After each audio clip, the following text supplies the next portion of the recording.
Welcome to a new episode of Film Seizure at the Movies. I'm Geoff Arbuckle, co-host of the Film Seizure podcast that you can catch each Wednesday morning with my cohorts, Jason Oliver and Chuck Moore, and my solo show, Monster Mondays, that you can listen to each Monday afternoon. Both of those shows can be found at filmseizure.com. This week, I'm going to discuss two superhero movies that were anticipated for quite some time from competing publishers and studios. DC's Black Adam starring Dwayne Johnson, and Marvel Studios' Black Panther Wakanda Forever, which follows up the 2018 Best Picture Oscar contender that ultimately became a phenomenon. Now, we're going to get started with DC's Black Adam since that's been out for a little bit, and I didn't have a chance to review it at the time that it came out. Now, that was released, Black Adam, back in October, and I will admit that I thought it might be a lot of fun, and I had two reasons to be somewhat excited about seeing it. First, Dwayne Johnson is always fun. He's an extremely charismatic actor whose presence and talents make him one of the most well-earned modern megastars. Think of him kind of like our current version of something like an Arnold Schwarzenegger from the 80s, particularly from about the mid-80s up through about the mid-90s or so. Now, second, when the movie was released, I was attending TFCon, which is a Transformers convention in Chicago, and I thought I might have to wait to see it when I got back in town, but I learned that a really cool AMC theater was right behind my hotel in walking distance, so I was able to catch a late show in a place that I wouldn't normally see a movie. And I hate to report that the movie theater itself outpaced the movie. I won't bore you with going into the description of the theater as if I'm doing some sort of virtual slideshow about my trip, but I'll talk about this movie and why it didn't really cut the mustard for me. Johnson had been working a long time to get this movie made. It was said that he'd been a part of a deal to bring the title character to the big screen since about 2007. And if you really think about that, that's before the Marvel Cinematic Universe. That's the same year that Spider-Man 3 came out. That's how far back we're going with this project. Johnson was deeply involved. Around 2014 or so, development, which had been on pause since about 2009, started back up. But now Johnson was saying that he could either play Black Adam or Shazam, and he would shortly land on playing Black Adam. And I feel like he kind of likes this character. It's an interesting character for sure, because when I was growing up, I knew the Black Adam was like the evil version of DC's Captain Marvel, aka Shazam. So when I was in my adult comic collecting phase, and around the time that I started kind of expanding my horizons beyond Marvel and dabbling in DC books, I believe at the time it was Geoff Johns who had brought Black Adam onto the Justice Society of America as, I don't know, kind of like their Wolverine type of anti-hero willing to, I don't know, maybe do some things that the rest of the JSA wouldn't or couldn't. At least that's what I thought, or at least that's what I was picking up with the character. Then they played around with him being an anti-hero and sometimes vengeful kind of guy and sometimes reverting back to his villainous ways. And he seemed like a character that could really kind of be explored and played with a little bit. And I never really thought he would really lead his own movie. I wouldn't have been surprised if he'd have shown up in the Shazam movies and then maybe show up later as part of a collective team kind of thing, but I never really thought he would actually lead it.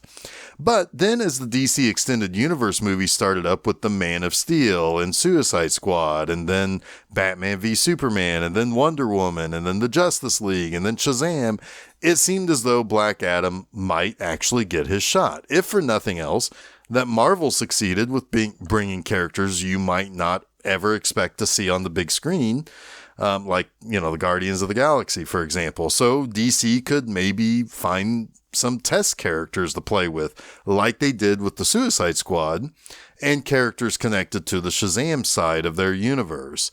But it doesn't take long before some problems start to stick out in Black Adam. First, with Johnson being so deeply involved and ended up kind of making this, and kind of, well, him being kind of the face of the project beyond being the literal guy whose face would be playing the role, you start to kind of feel the sting of this being a passion project. It's well known that passion projects can go south fairly quickly in film. It becomes something that the director or the producer or the writer or the star kind of, it's kind of willing the movie and the various behind the scenes actions into existence, and they kind of begin to obsess over it. Passion projects are usually movies that take several years to come to fruition. They start to get written and rewritten many times over again, trying to perfect the script and the vision as close as possible to the point that it becomes basically an unfinished work. And I'll come back around to this in just a moment. But the second big thing that happens literally in the first minute of the movie, you begin to realize that this movie is dreadfully unoriginal. It's not bad. It's just something that I've seen before, like in the first decade of the 2000s. And because it's so unoriginal, you start to think back to what I was saying about how these other DC characters were getting their shot on theater screens, and how they had Suicide Squad to test the waters with mostly obscure characters, of which I would definitely count Black Adam as an obscure character. And you start hearing a soundtrack make itself very clear in Black Adam. There's a peculiar rock soundtrack that opens right out of the gate with Smashing Pumpkins' Bullet with Butterfly Wings. I love that song. I love me some Smashing Pumpkins. But why that song? I get later on when you hear Paint It Black by the Rolling Stones. That makes a lot of sense. But it's played in an action scene. Then there's a comedic relief character who constantly wants to hear the song Baby Come Back by Player. Outside of the song being something that I'm always fine with hearing, you realize this movie is kind of using the Suicide Squad and most definitely Guardians of the Galaxy before that in the way that it's kind of using the soundtrack to lighten the mood of a fairly mature, somewhat dark concept. So right there, yeah, I want Black Adam. I don't want another Suicide Squad or Guardians of the Galaxy when my ticket stub literally says Black Adam. Next, you have the anti-hero thing. And while that's certainly okay, I kind of feel like it needs to be a really special script to pull it off. Think the Batman from earlier this year. That was a special movie that earns the anti-hero Batman, who ultimately becomes a beloved hero of the city. Think about the Joker movie from whenever that came out, I think 2019. That's a special movie. It earns its darkness. It earns its character development and its character study. But then going back to Suicide Squad, the first movie, was kind of okay with it, albeit a little overly edgy at times, but the sequel nailed it. But again, that was a special movie with James Gunn really nailing the interjections of comedy and other quirks that aren't yanking you out of the movie with shifts in tone. Anti-heroes are a little passé in the post-Logan and post-Joker world anyway. Again, the Batman earns it, but also Batman lends himself nicely to that tone. I don't need a movie in which a guy is willing to kill bad guys or throw them for miles or whatever so that he can make his point that he's not to be messed with, and then also for that to be kind of taken as a joke in this movie. And then there's the Justice Society. I mean, sure, Hawkman looks super cool on screen. Maybe Pierce Brosnan as Dr. Fate was the best thing in the movie. And he sure looked super cool too. But then you have poor Cyclone, who's played by the very easy on the eyes Quintessa Swindell. She's not really given anything to do to make her endearing in this. Worse, they do something that ended up making me giggle in kind of a bad way. Every time she did something with her Cyclone powers, the thing with the wind and what have you, they shot her in slow motion with the same angle and with almost the same motion of her body. It's just when you see that repeat itself multiple times in slow motion, that's pretty bad. And also very bad was the Atom Smasher character, who was a slapstick character that was clearly aping off Ant-Man Giant Man, which is played by Paul Rudd in the Marvel movies. I could predict almost all of his lines. The biggest issues, though, with the Justice Society are that, one, they are apparently answering to or taking calls from Amanda Waller, one of the worst people in the DC universe, and someone that I do not believe for a second the Justice Society would ever want to work with or trust. But then, we don't know anything about them or the characters they are portraying. How does Hawkman and Dr. Fate know each other? How did they know to get Atom Smasher or Cyclone for this mission? Are there usually more than just 4 of them? Are they purposely set up to be these really not great negotiators when they go over to Kahndaq and try to talk to Black Adam? Did they not even practice what they were going to say? Because they were really bad at what they were supposed to be doing. But worse than that, the Justice Society completely and totally steals time from Black Adam. This is his movie, not theirs. It's Black Adam and his Justice Society pals. That's what you think it is. It's supposed to just be Black Adam.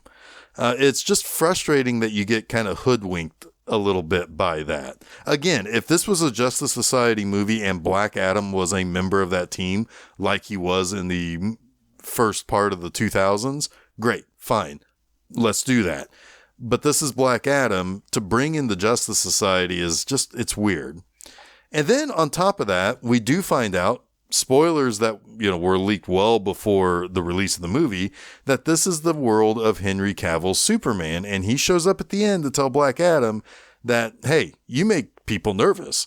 Okay, I mean, that's kind of cool. It's fine. I don't like the recent Superman movies, but I like Henry Cavill. I wish he'd be James Bond instead of doing more Superman movies, but nobody calls and asks me for my opinion. My point is, there is some pretty significant shit that goes down in this movie. The Justice Society gets the floor mopped with their collective asses by Black Adam. Yeah, 4 superheroes can't beat one guy. So, where was Superman? When the after credits scene came on and revealed Superman, I hadn't asked that question at all. But after he showed up, I asked that question right away. Was Soup's tights still wet in the dryer and he couldn't come over to help out the Justice Society? Is that an over there problem? I don't know. I mean, that sort of stuff is the frustrating type of fan service that ends up happening in some of these movies. Now, if I step all the way back and look at the whole finished project, I don't hate Black Adam. I was just simply underwhelmed. That may sometimes be worse, but I don't hate the movie. I'm not going to rail against it. There's no reason for me to get in an argument with anybody, but I was underwhelmed by it. It has a plot that feels too familiar, that also I think maybe takes place all in one day, as everything seems to happen in the bright sunny afternoon. Not a huge deal, but it messes with your logical brain a little bit. It's got too many characters detracting from the title character. Beyond a plot that feels too familiar, it has a structure that is totally borrowing heavily from other movies, which I feel like was added to the story or the production late after seeing what was successful for other movies in the genre that were dealing with obscure characters. It's just underwhelming. It's also fairly forgettable. I'm surprised that I was able to remember this much of the movie 3 weeks after seeing it. Again, I'm not hating on this like I could with some of the other DC movies. I'm looking at you, Man of Steel and Batman v Superman, but this may be right up some people's alleys. This might get some younger fans who are a little less jaded or whatever. That's fine. I do give this a kind of a negative. I can't recommend it to people, but it wouldn't be so bad as a digital rental or check it out when it arrives on HBO Max or something. I just wouldn't buy a ticket to the movie theater to see it. But let's now turn our attentions to Black Panther Wakanda Forever. Now in 2018, of course, Black Adam opened in February and was 2018's first bona fide smash hit and ended up leading the entire domestic box office for the year and finished third all time in domestic box office gross behind only Star Wars The Force Awakens and Avatar. It passed Titanic. That's how freaking big of a deal Black Panther was. It energized an entire culture and it was a truly wonderful thing to see. The movie got nominated for multiple Oscars, 7 in all, and it won 3 for original score, production design, and costume design. 2 of those, I suspect, they will get nominated again for this year. It was a real big deal. It was nominated for Best Picture. But Chadwick Boseman and his portrayal of T'Challa would end up being legendary. He was so well liked and loved in the role that it's no surprise how people reacted when he was, brought back from the dead in Avengers Endgame. And he's the first one to kind of come through the portal to assist Captain America in the fight against Thanos. That was a really cool kind of cinematic moment. It's also no surprise the outpouring of incredible sadness when Boseman passed away in 2020. With a sequel already planned for Black Panther, it presented a very sad and unfortunate question. What do we do with this franchise that landed so well with so many people, let alone an entire population of people who hadn't yet had this kind of representation in the world's most popular genre of movies? It wasn't an easy thing to try to even reconcile and a harder question to answer. So that means that the eventual sequel, when it was finally slated to come out in November of 2022, was going to get a lot of attentions and a lot of eyes on it to see what it could accomplish. And the wait is finally over, and this grand 160-minute epic is finally here. And we can finally find out how something as meticulously planned out as the Marvel Cinematic Universe deals with a tragic real-life death and how they will keep this beloved franchise going. Now, I'm not terribly surprised, and neither should you be, that I like this movie. I'm also not terribly surprised, and neither should you be, that I don't think that this is quite on the same level as the first movie. While I don't like this one as much as the first, I have no problem saying that this is definitely top half Marvel quality. Way back when that first Black Panther film came out, I went so far as to say that I felt it was a very good movie, but my reaction to it could not compare to the largely black audience that I saw it with. And it's totally understandable. This was their hero. But in subsequent viewings, I could peel back the layers a little bit more and see how truly special the movie was and why it was, as I said earlier, the big money maker for 2018.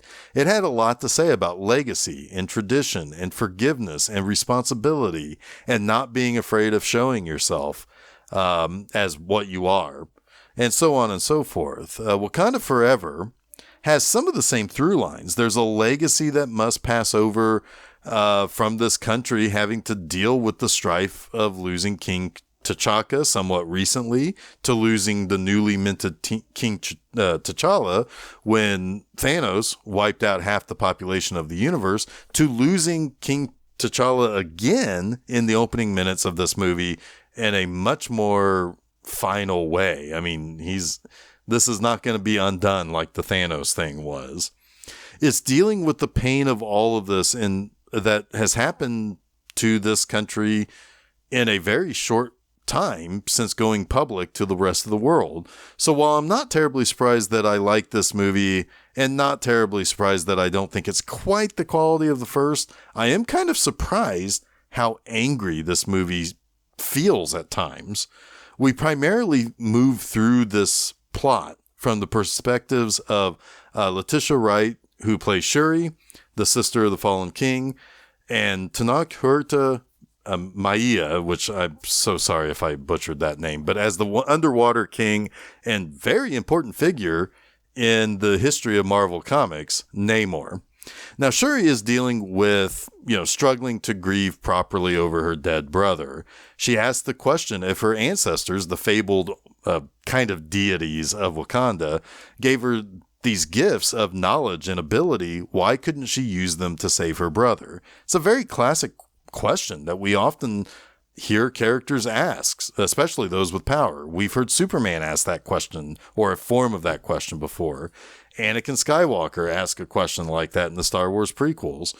When you have power, why can't you always use that power as a shield of sorts to protect you and the ones you love? On the other hand, you have this Namor fella. His backstory is not too different from Shuri's ancestral backstory of the founders of Wakanda.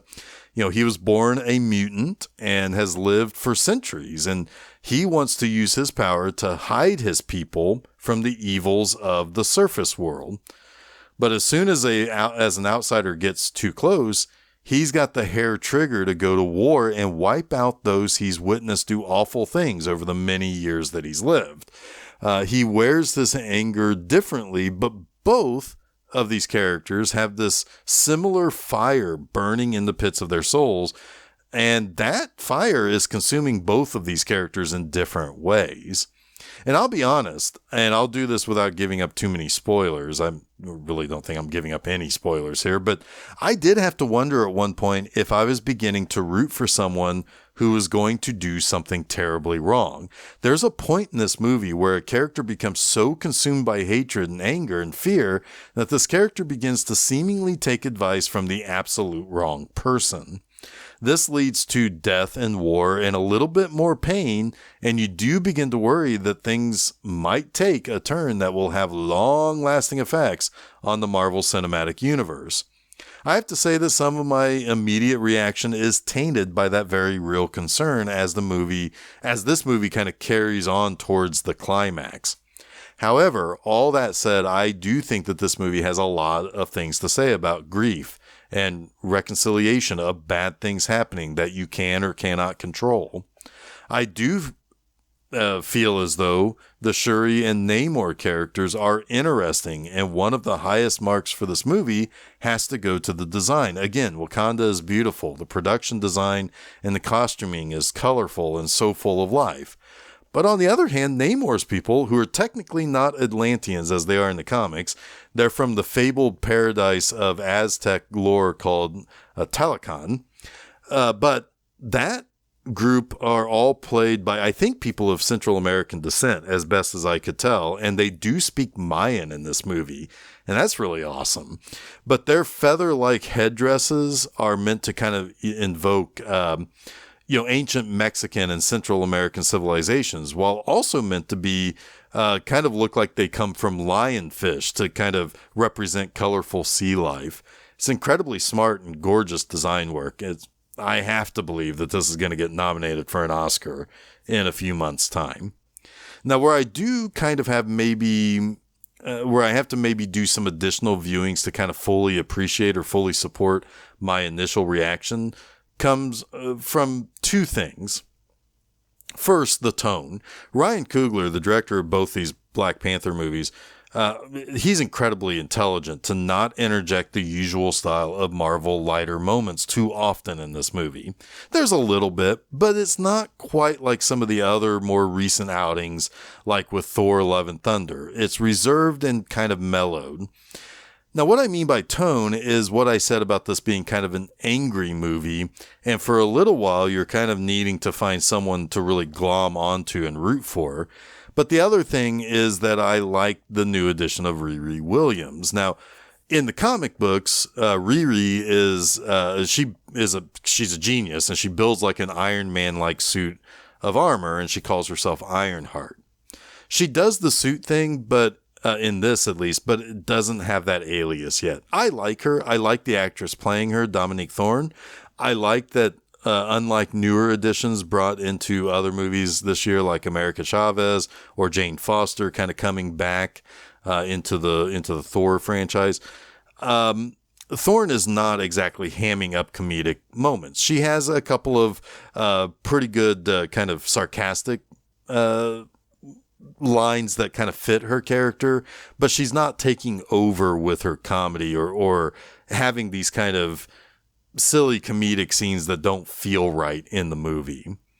But I just have struggled with these types of new additions that almost have to be kind of crammed into an already pretty full and tight plot and script. It might be part of the slightly bloated runtime for this movie. And I also understand that Riri Williams is there to give Shuri a bonding character like her character had with Michael B. Jordan's Killmonger in the previous movie. Oh, and one last thing though, man, Angela Bassett is always fantastic. She's extremely good in this as the Queen Mother Ramonda.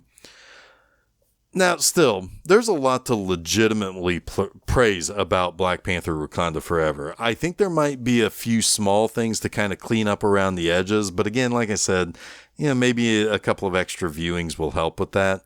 But still, this is a definite recommend, especially if you like the first film and you generally like the Marvel movies.